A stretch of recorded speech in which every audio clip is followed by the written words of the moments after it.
Now, some of you may or may not have seen that after rebuilding my Porsche GT3RS, I added a Manti kit for it. I was skeptical at first, but I actually think it might have been worth it. Let me show you around the kit and explain what each part does.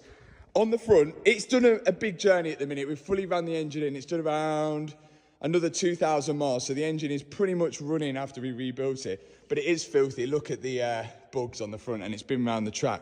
But on the front here, these are added. These are Manti canards here. You may think, well, they don't really do much. They just look cool. But if you go 100 mile an hour, put your arm out the window like that, you'll feel the downforce on your actual hand. And that's what these are doing on the side of the bumper. You've got a bigger front splitter, so more downforce on the front. I can literally swing off that.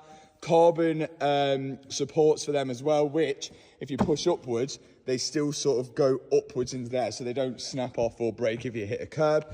Everything's plastic on the lower half of the car, because if you're on track and you hit plastic, it's cheaper to repair than carbon fibre, and it's a little bit more flexible than carbon fibre. That's the reason why all this stuff on the bottom of the car is plastic on Porsches. You get new brake pads in there, bedded in Manti brake pads.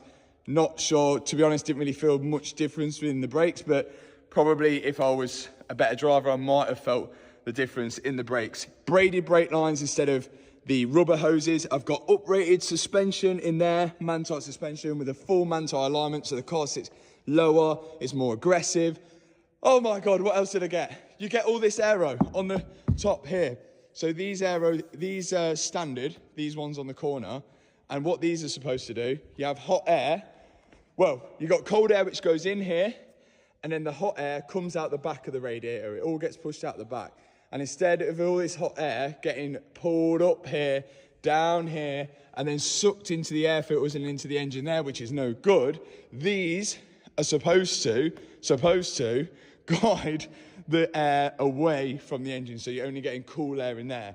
You get this crazy carbon fibre rear window because Manti wanted to add this shark fin to it, which adds more stability at high speed, but they can't add a shark fin to a clear glass because it's illegal to obstruct your view in Germany or something along those lines, but it's not illegal to change the whole glass. So they changed the whole glass to carbon fibre, added that. We then got a different DRS wing with a small gap in it, so less drag, but then more downforce when it opens.